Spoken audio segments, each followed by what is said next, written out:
Okay, in this video I'm going to talk about one of the most common privilege escalation technique in Linux, which is sudo misconfiguration. And before starting the video, let me tell you what we are going to do exactly. First of all, we will cover the theory part, okay, because we need to understand what sudo actually is, why it exists, and from the attacker point of view, why it is so important. And once we cover that, we will then jump into the exact technique that through which we can exploit the sudo misconfiguration. And I will also talk about the GTFOBins. And by the end of this video, I guarantee you will know exactly how you can go from a low privilege user to root access using the sudo misconfiguration. So let's get started. Okay, perfect. First of all, we will start with what actually sudo is before exploiting anything, because if we don't understand what sudo is, it actually won't make sense. So once we understand what sudo is, why it exists, and why it is important, the abuse will make complete sense later on when we are doing it. Okay, so in Linux term there is a user called root, and root can absolutely do any single thing on the Linux system. They can the root user can delete file, any single file, and create file and change password for any single user. Basically I will say like root is like god on Linux machine. So we know that root is someone who can do anything on the Linux system. Now let's understand this with this specific example. Imagine you are a system administrator managing a server with 20 employees. Some of those employees need to do specific tasks, okay, that requires a tiny bit of extra power. Like what example we have is a junior analyst needs to run nmap to scan the network, but the admin does not want to give them full root access to everything. So what they do instead is they just kind of give us only specific permission to that junior analyst that will let them to run this specific nmap tool with admin rights. So they will be able to run this with only admin rights, and other than that they will not be able to create or delete or do any of the single thing that a normal root user can. Okay, just a specific permission. Same is the case for developers and this as well, but the simple example is this one. So what they do is the Linux, so right here the Linux invented sudo, which means super user do. Okay, so what sudo is, it's actually like as I said over here, this specific user is allowed to run this specific command as root and nothing else. Like in this case the junior analyst is the user, and this guy needs to, we are allowing this guy to run this nmap with admin rights, and other than that this guy won't be able to have any root access or permission. So this is what we use the sudo for. Now if we come over here, the rules that we specify, like who can do what, like in this case this guy can only run this tool with admin right. Where are these rules and how we can write our own? So basically these are in this specific directory etc/sudo. This is the file, and all of the rules kind of stored in this, and this is where we specify the rule. Like for example, this is the user, okay, and this just means that Karen is able to run this nmap program as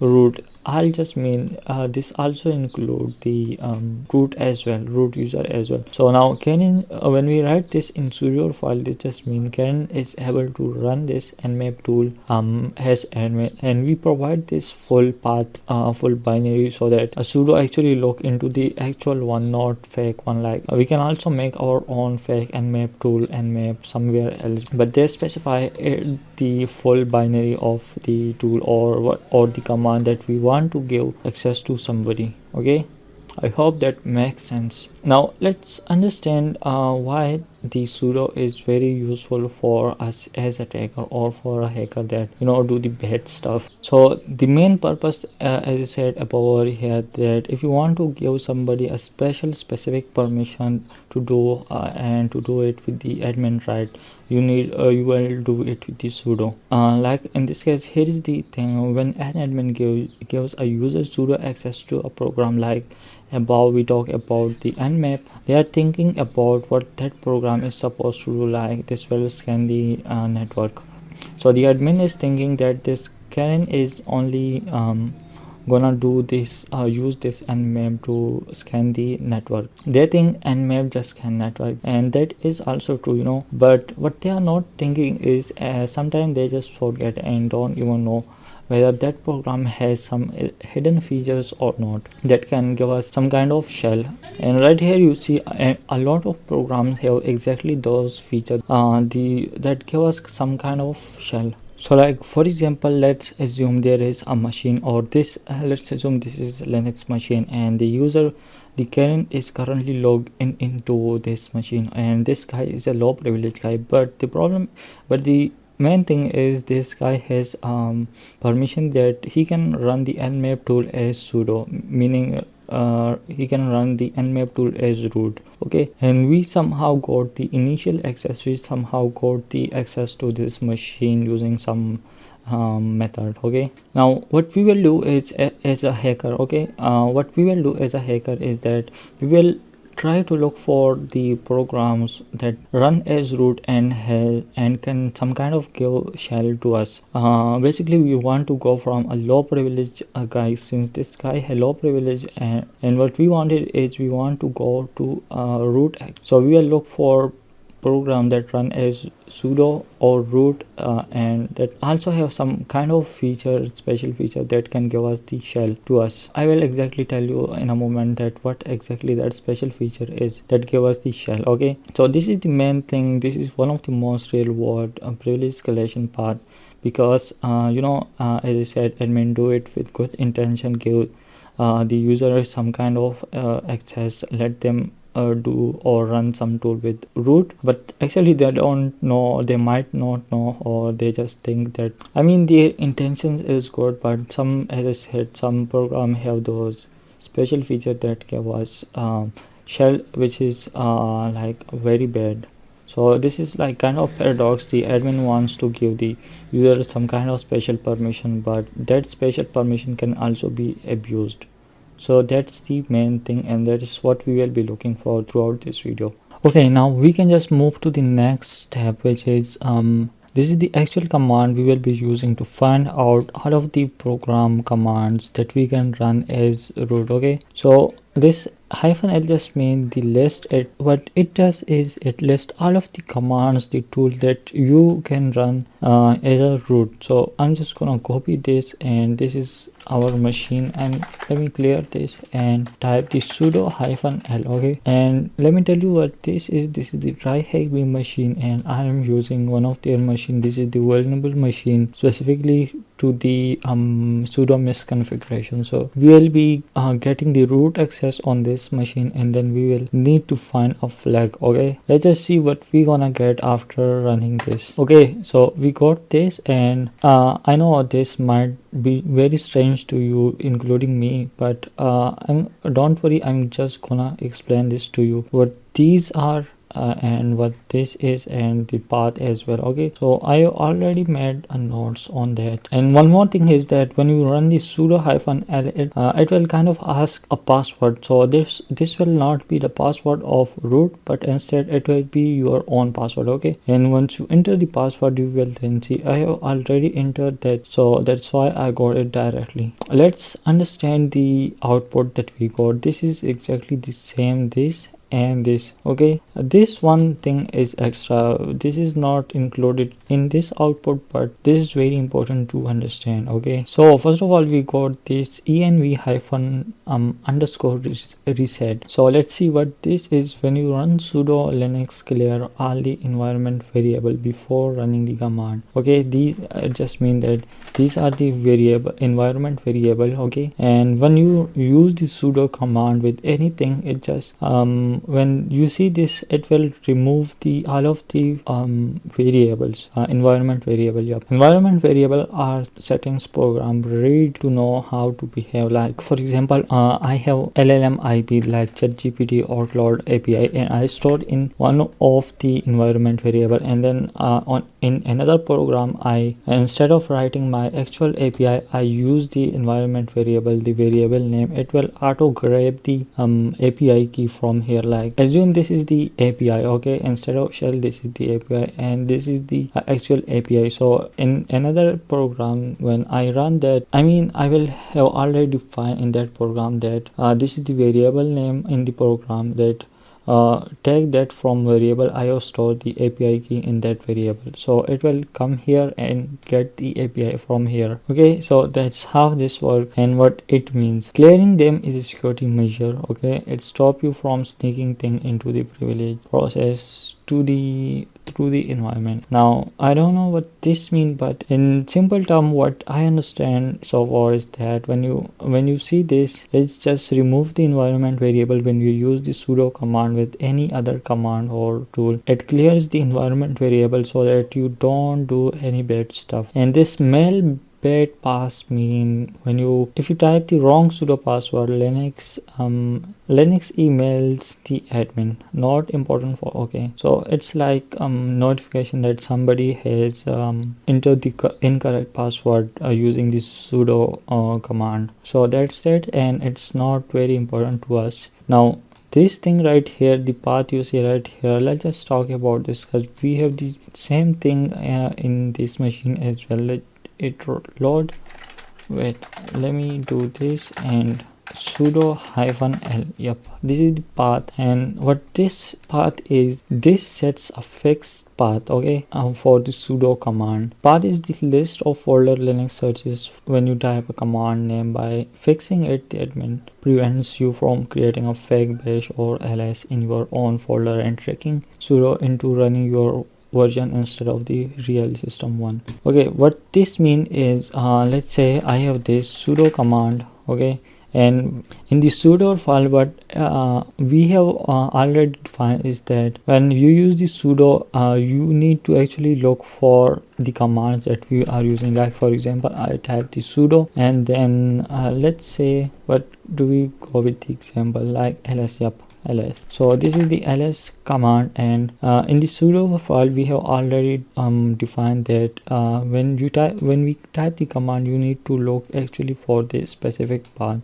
Okay, so this is like one folder, this is another, this is another, this is another, this is another, and this is another. So you need to find out the ls command in any of these directory. Other than that, you don't have permission to look for. So if the sudo finds out any the ls command in any of these directory, it will execute. Other if it does not find, it will not execute. The reason we have specified the path, they have specified the path, is that by fixing the admin prevents you from creating. Okay, this is done by the admin. So the admin do this, who give you the special permission. So they do this because we can write our own ls program, like malicious program, and store it somewhere. So by doing this, by not doing this, we can if they did not do this, we can actually, instead of running the actual ls command, we will run this ls and it will give us the root access to us. So that's why they set the path. And now we have this env underscore keep and this ld preload, and right here you see this is one of the massive red flag. We need to actually understand this, though we don't have this right here, but we need to understand it. This means one specific environment variable that I listed with env, not with this. See, I told you when you type this, it will ask the password. So I'm just gonna not do this, but instead I want to list the env environment variables. So as I said earlier about that, when you type the sudo command, it will kind of reset all of the environment variable. But when you see this, what happens is that the sudo reset all of the environment variable, but not this one. If you see this one, okay, it's not clear when you run sudo. Yep, it gets kept and passed through to the program running as root. This is the misconfiguration that makes a whole separate attack possible. I think I will tell you this in detail below. Okay, let's ignore this for now and move to this one. So what this is, I think we have this as well. So the all just mean you can run this is the full binary. Okay, first of all, let's understand this is the full binary, and it just means this is the full path of the find command, and all means you can run this find command as all user. You can run this as any user, including root. and this is the exact binary you are allowed to run. And again, they fix the full path because the full binary, so that you don't create your own malicious find tool command instead of the original one. So that's why they fix the path. So shortly it means this means Karen can run the real find binary as root if you see it in the sudo list. Let me actually show you the again. I don't know why it gets like this again and again, but it's okay. Sudo -l.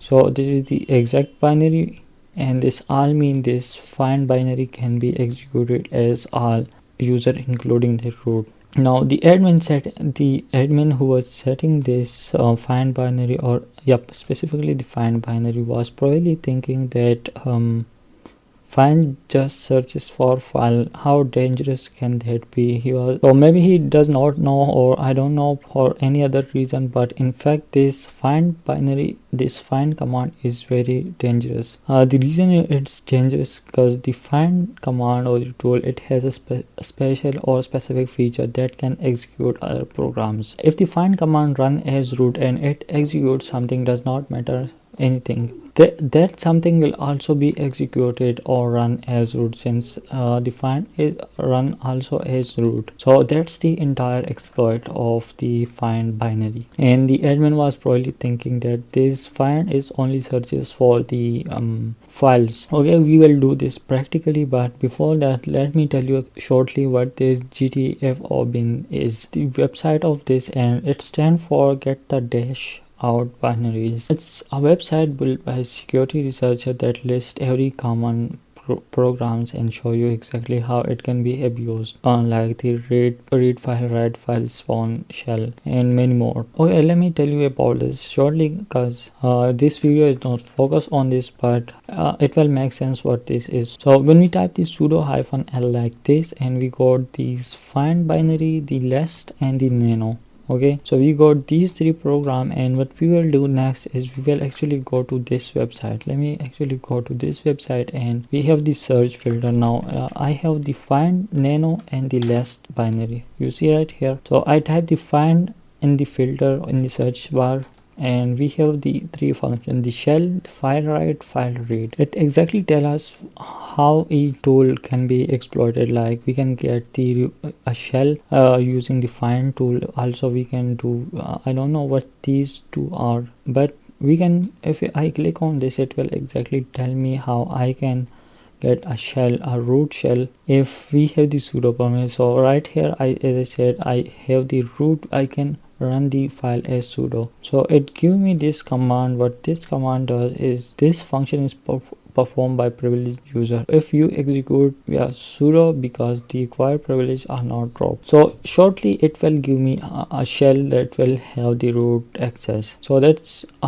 for the find. And if I go over here and type the nano, we can also get the shell using the nano, the file, these two, I don't know what these are, and one we have is the less, this one. So we also get the shell, and these are other thing as well. Basically it will, when we search for the program, we will then since it run as sudo, we will then click on that like this, and in sudo it just tell us how, in what ways each of the tool can be exploited if we have the sudo privilege or any other. So all we have to do is search for the tool that we got from here, and then come here, search for the tool, and then we will get the exact commands. So all we need to do is copy the commands and run on this machine, and it will give us the root access. Okay, now let's move to the next step. This is the actual the practical part now. So remember I said we have a special function for the find that let us execute some command. So this is the exact -exec execute or execute. Yep, this execute let us to run any command. So let's understand it. Find is a command that searches for file. Yep, we do know this, and since we already have the sudo permission to run the find as sudo, what we're gonna do is, the find also has a flag called this, and yep, you see right here, what it does is, which says for every file you find, run this command on it. So what we are doing over here is that we are using find. okay, and we are trying to search for file in the the very first file. This find tool find, it will execute this specific command on it, okay, and what this gonna do is it will then exit it so that it does not launches the shell. This will launch the shell, okay. So when it finds the very first file, it will launches or give us the shell, and it will then quit. The find the search will be then quit, will not give us the shell for each of the file that this will search. Normally what happens that you use the find like this, find, and in this directory with the name we are trying to find out the log file dot with the log extension, and we are trying to delete all of the logs in this directory. The main thing about this is the command being executed does not have to be related to the file it found. Like in this case we are trying to find out any file, we don't care about the file, but very first file it finds, we will execute the command, this command. You can literally run any command including shell, like in this case, okay. I already told you what this means, but let me make it a bit more clear. So this command run defines as root, since we are using the sudo. For the first file you find, we are just using this find and telling the first file you find execute this specific command. This will give us the shell. Since find is running as root, yep, we don't know, the shell it pops up is also running as root. So that's the main thing. And the quit, the hyphen quit flag tells the find to stop after the first match, so it does not try to spawn shells for every single file. I hope this makes sense. So basically what we are doing is we are using the find's legitimate feature, the special feature, which is run as command or execute hyphen execute flag feature. But since it does not filter us to run only some specific command, it rather allow us to run any command we want. So we are pointing it to give us the shell. So we are kind of abusing this legitimate or the innocent, it says right here, feature of the find, and getting our shell, getting a shell with the root access, with the root privilege. So this all story was for the find, and this is for the Vim. This is the text editor we have. Remember I told you about the GTFOBins. If I go here and search for the find again, find, let me type the find and click on the shell, and you see right here this is the shell category, and we have the sudo permission. So this is the exact command that we saw already here. So what this gonna do is it will give us the shell. So that's like as I said earlier, that this is they have already stored these things, how each of the tool can or program can be exploited or abused. So that's the whole like the directory or the place where you can see all of them. Same is the case for the Vim. You can see right here this is the Vim. If I go over here and type the Vim, this one, this is the Vim, not the other, we can also get the shell. If I click on this, but the thing is we don't have Vim over here, instead we have the nano. Nano is like the alternative to the Vim, so I will rather search for the nano instead of the Vim.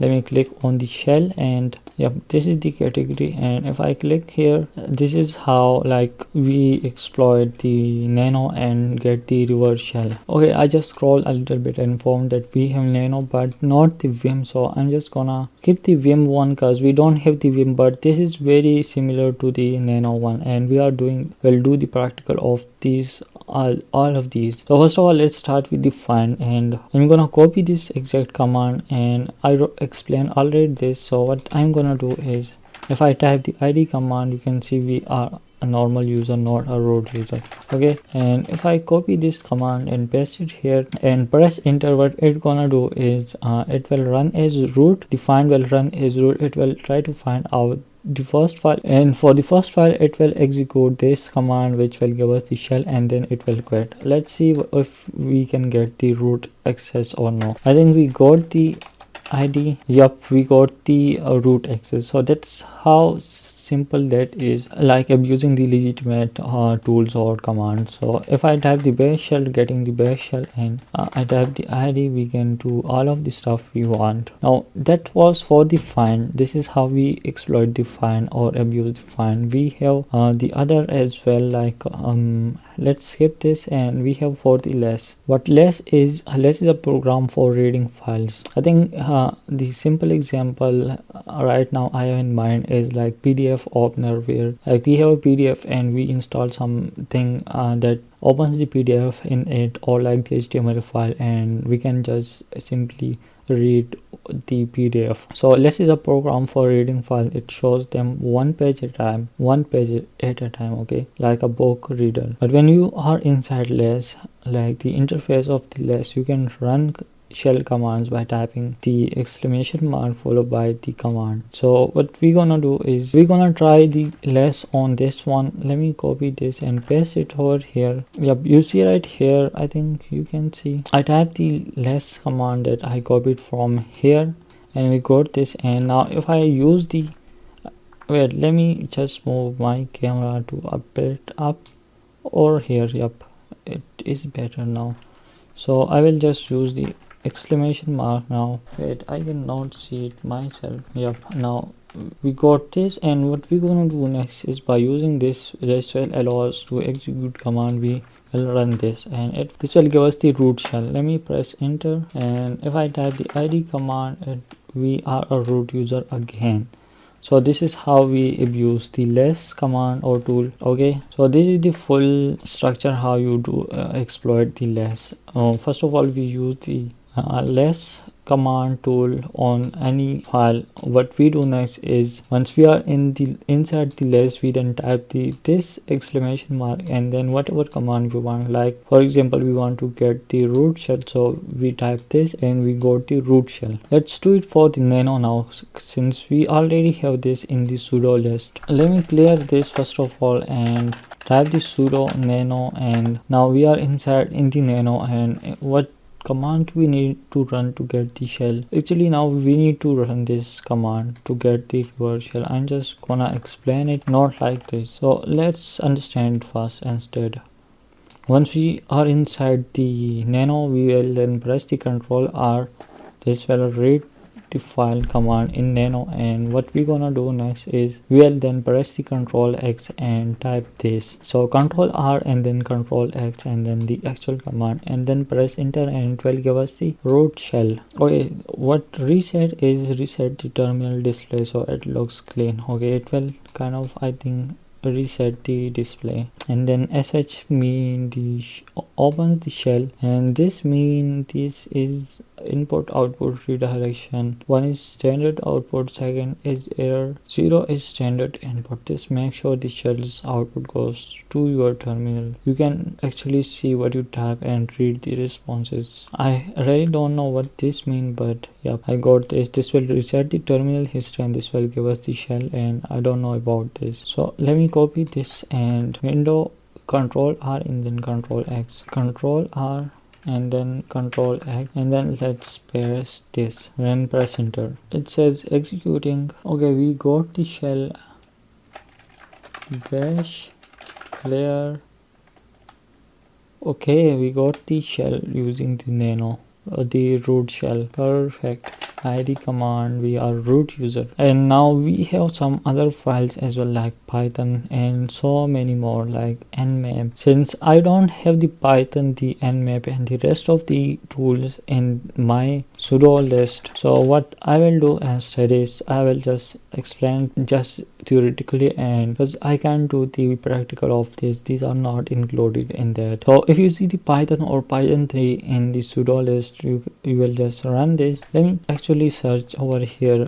I have the Python, assuming I have the Python in the sudo list. We want to get the root shell. Well, let me click on this and reverse shell. Now we just want this. So I will click on this and we need to run this command. So this will give us the shell as well, python 3-c. And I mean, if you see any tool, any command, anything in the sudo list, all you need to do is come over here to this website and then you got the search bar. You have to just type the tool name that you see over there and you will then see what you can do with that, and the exact command as well. So this was for the python and this is for the nmap. Let me tell you the about the nmap. Similarly, like the find command, it has a special feature. Now this nmap has also something called interactive flag. Older version of nmap, these are the version had an interactive mode, basically a mini shell built directly into nmap.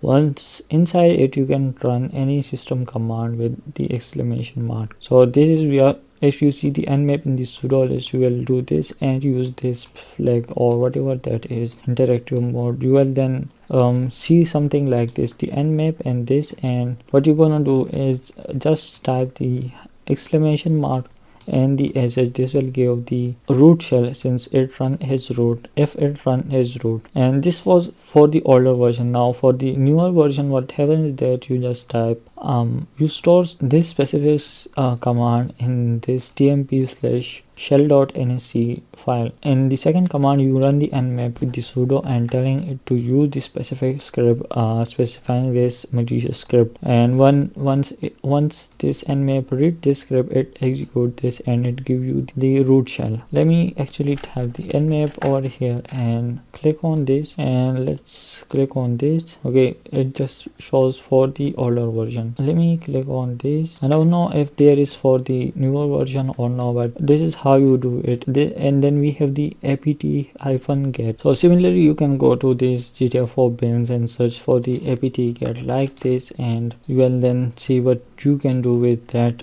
Let me go here and search it. We can get the shell. Yep, and let's read what this is. This one looks completely innocent. apt-get change log. apt just shows the change log for the apt package release notes, version history, nothing scary. But here's what actually happens behind the scene. To display the change log text, apt-get opens the less program to show you the content page by page. And we already know inside less you can run the shell command with this. So I think when we use the apt-get command with the sudo and this exact command, it will opens up the less reader, the less binary, the reader, the tool that we talked about above. So it will, since we run that with sudo, it will also open this with root. So now we are inside this and we know that when we type this, we can run actually commands with that. So we type this and this, and when press enter, we will get the root shell. So actually we are not exploiting the apt-get itself, but what we do instead is we are looking for the change log, and for that the apt-get opens up the less reader for us. And we know that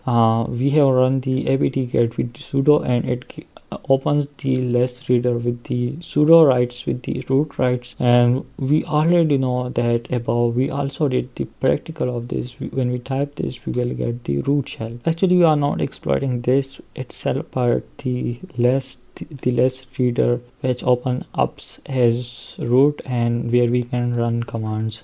You see right here, the admin gave you the sudo apt-get thinking it will just fetch package info. They did not think about the chain. apt-get opens less can spawn shell. So they might not know about this, or they might have not think so too deeply about this. So that's why now we are here exploiting the apt-get and getting the root shell. Okay, now we can just move to the next part, which is leveraging application function. So this is all about the program that might not have the so-called special feature that give us the interactive shell as a root user. So let's assume either of these program can read or write as a root to some other file. That's what to try, and we have to look for that. Simply what this line mean is like the way we use the special feature for the find, for the nano, and for the another file or for the another program. What if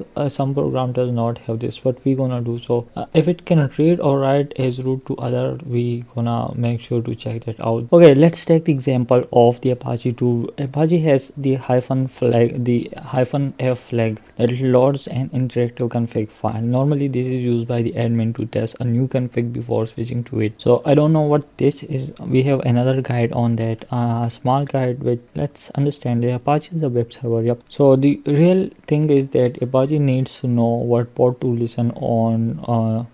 Do I need to listen on this port or this port or some other port, where find the website file and how many people at once can connect to it. So all these information can be found in a configuration file.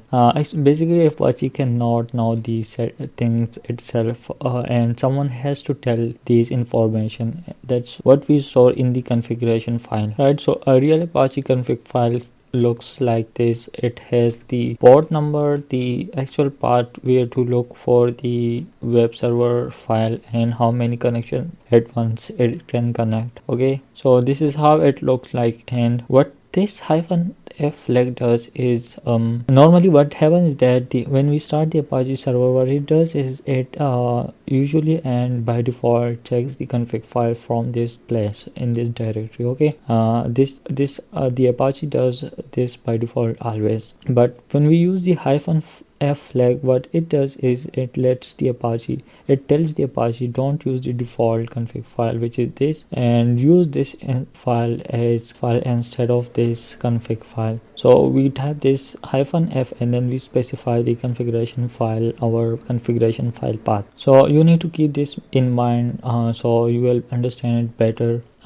As I said just above, normally when you run the Apache, it look for the configuration file, which is this by default. But when we type the -f, it kind of we can specify our own configuration file. So the exploit actually here is that, let me go here, and this is the exploit that we are talking about. Okay, so what we do is we run the Apache 2 server with the sudo, meaning it has now the root access. Okay, and we then type the -f, which means we will be specifying a configuration file rather than using the default one. So we then specify this etc/shadow file, and you know what this shadow file is, which contains all of the hashes for all of the user that is present on the Linux machine, not the actual password but the hashes of it. And this is only accessible by when you have the root access or root permission. So what we do is when we run this command, we are telling the Apache to run as root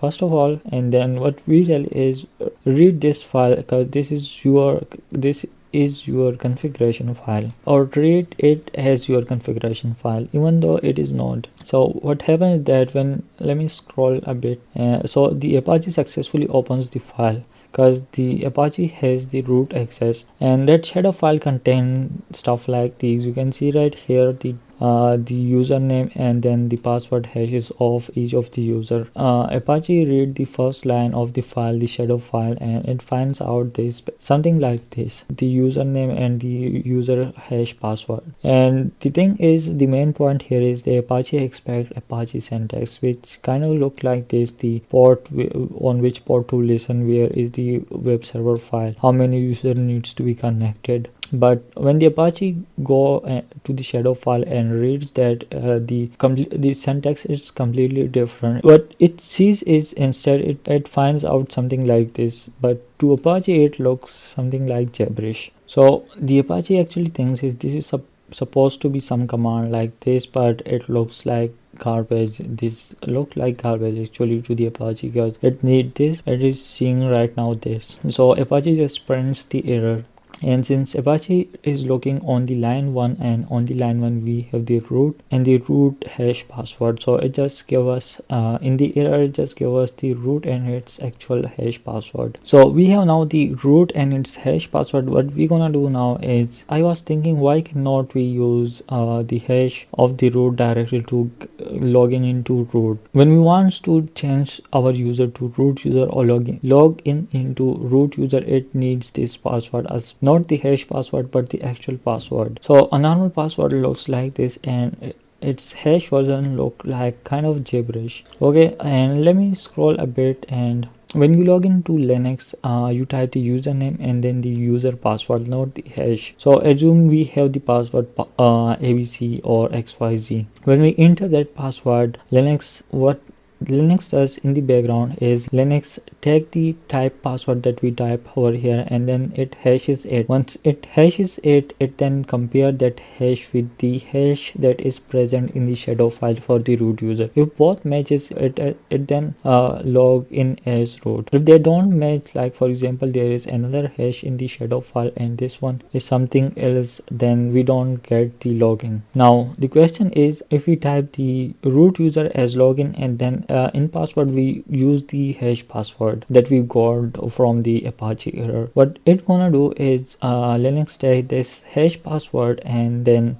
it hashes it again. So it kind of double time or two times hashes and it becomes something else, like hash into hash, that becomes something else, and that something else gets matches the root hash in the shadow file. It's obvious that they won't be the same because this is something else and that is something else in the shadow file, so it won't let us log into the root. So that's the problem. I don't know if you know about this or no, but I was a bit confused about this, so I just dig a bit more so that now I know how this works. Okay, so what do we do if we cannot use the hash password? What do we do?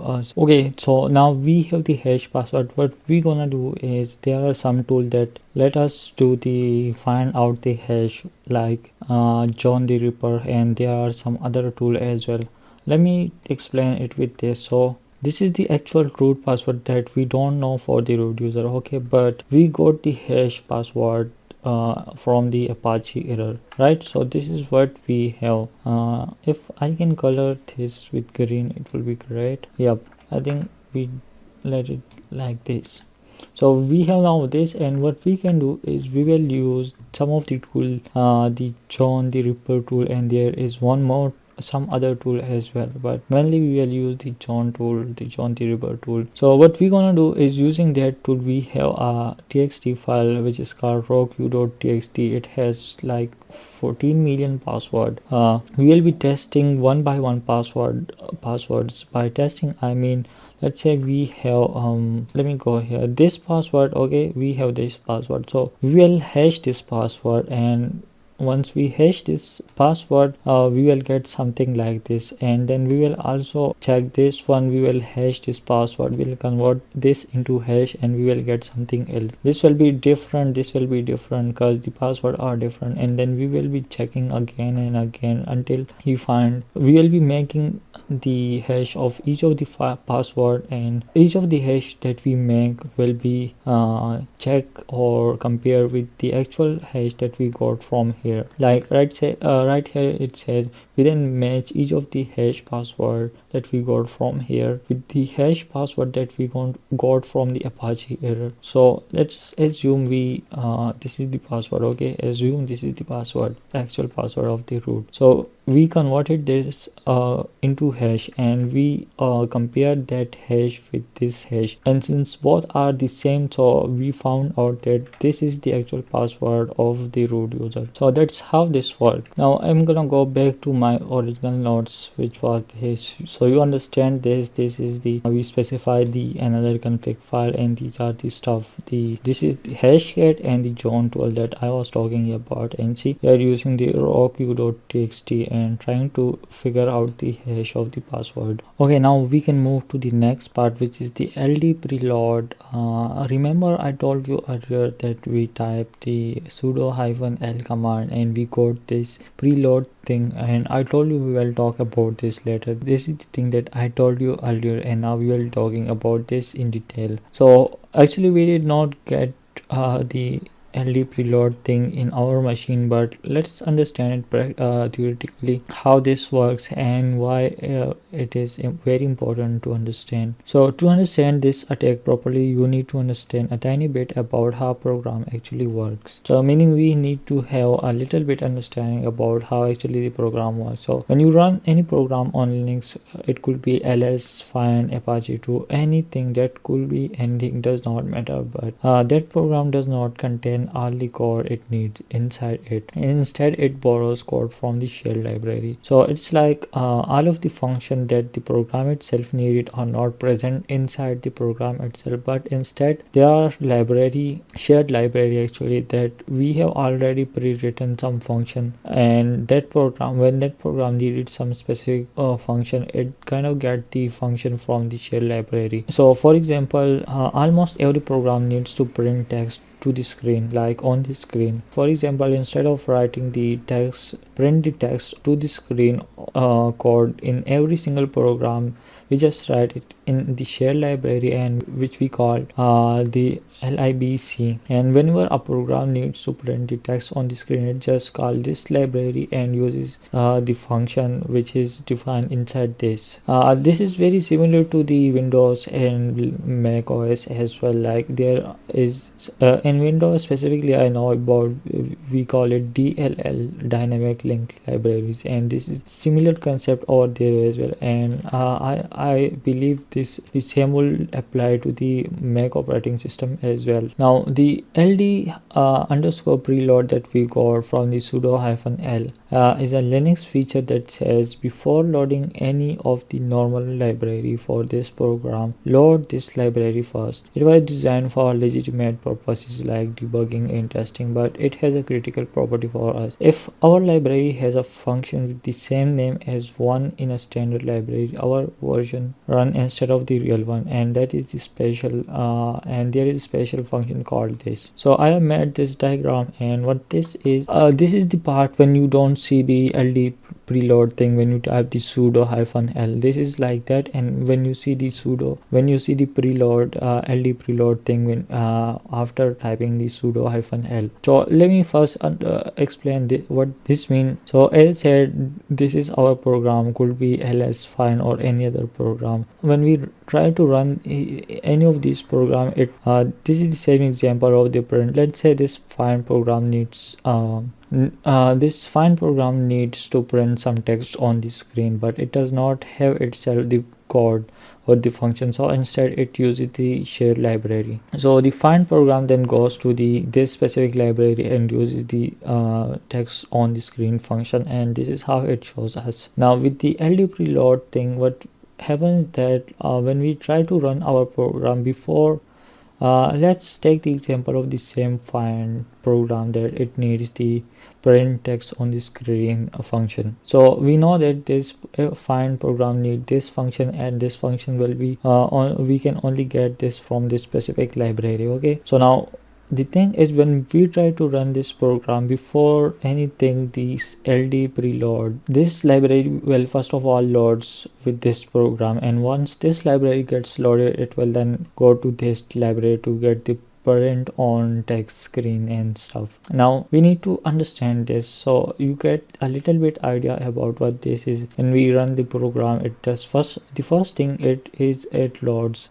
This will only work if you type the sudo -l and you see this. Okay, let me go here. And so actually what we do is we try to make our own library, and what we do is we write some malicious code in it. This is our library in C language. Okay, and this is the function, and what we do over here is that we set the group id. When we run this program, it loads this library, and this is our malicious library, and what we have inside that is it sets the gid, which means the group id, to 0, and after that it just changes the uid as well to 0. It means the root user and root group, and it then run this specific command which give us the interactive shell as a root, because it just set the id, group id, and the user id to root. So we have this code, and we then compile it. This is what I just explained to you, the attack plan. This is the function, and this is it set the root id to 0 and loads the shell and tells the Linux to load our library first using this ld preload. Okay, and it makes our uid and gid 0, so we get the shell as root. So that was our code, and this is we use the compiler to compile the code. Okay, now since assume that we compile the code, and this is our compiled code, our library. So since we have this enabled in this suid sudo -l, we use again the sudo and this, and we then specify our library path, okay, by putting the equal, writing the equal, and then specifying our malicious library path, and then the actual program. So what happens that when we run this program, it loads this library, which is we specify this path, it load this library, and you know already what they inside this library it set the gid uid to 0 and give us the interactive shell as root.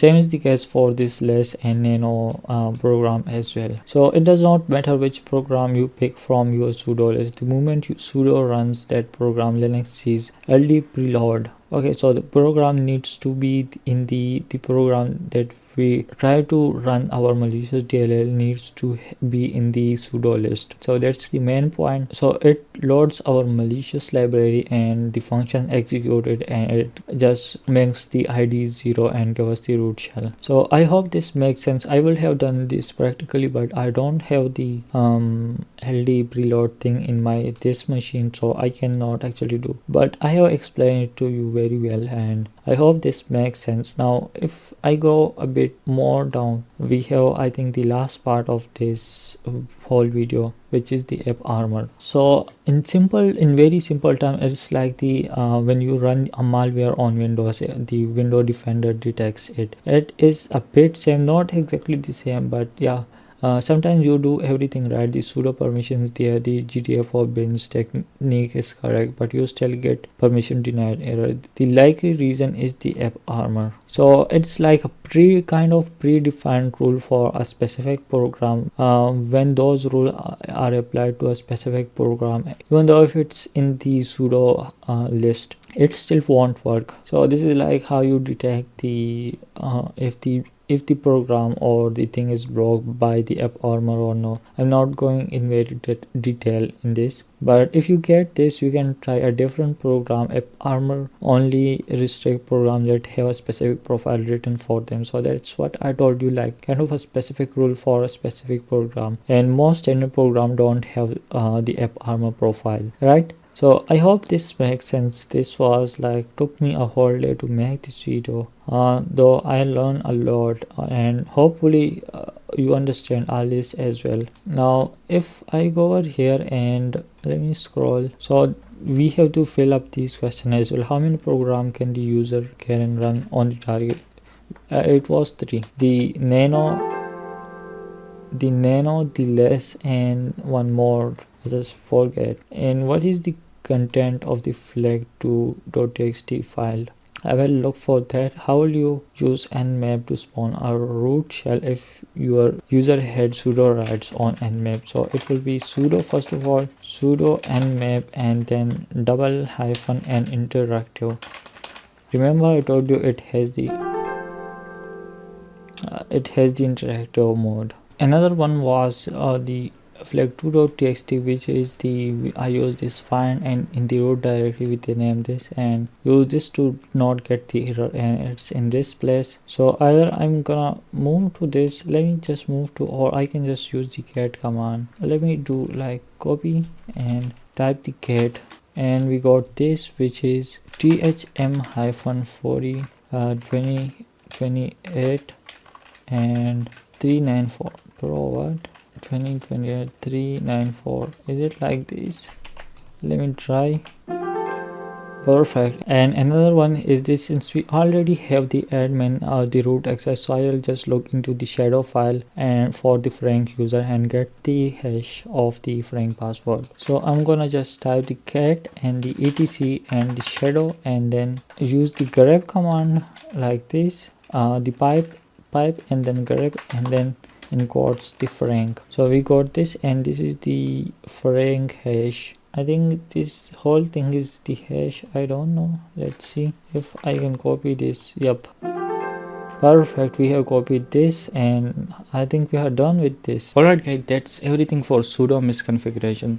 To quickly recap what we have covered so far, we started with what sudo actually is and why it exists. So it was basically the mechanism or the system which lets the admin give a specific user just give enough power to run a command or a tool as a root user without giving them full access. Okay, and we then jump into how to actually identify them, and the key there was the sudo -l command, and that will be your first move every single time you land on a Linux machine, just to find out what are these command or program that you can run as sudo. And after that, what we did is we found since we found out what tools or program we can run as root, the next question was how to actually use this tool to get the interactive shell as root. So that's where we use the GTFOBins. That was a like cheat sheet. We just moved there on the website. In the search box, we just typed the tool name, and it told us, it actually gave us if we can get the interactive shell or no for any specific tool, and how to actually get that. All we have to do is just to copy and paste the commands, and we then discuss in very detail about the LD preload thing, like the very first library it loads. If you see it in the sudo -l command, the LD preload. So we made our own malicious library, and we used the LD preload to told the Linux to load our malicious library first of all, and we just put some malicious code that gave us the interactive shell as root. And one more thing is that we also talk about what if some tools or program does not have that special kind of feature that gives us the interactive shell, but if somehow they can read or write to other file as root, we might be looking for that as well, like the way we did above. And finally we talk about the app armor, the kind of antivirus.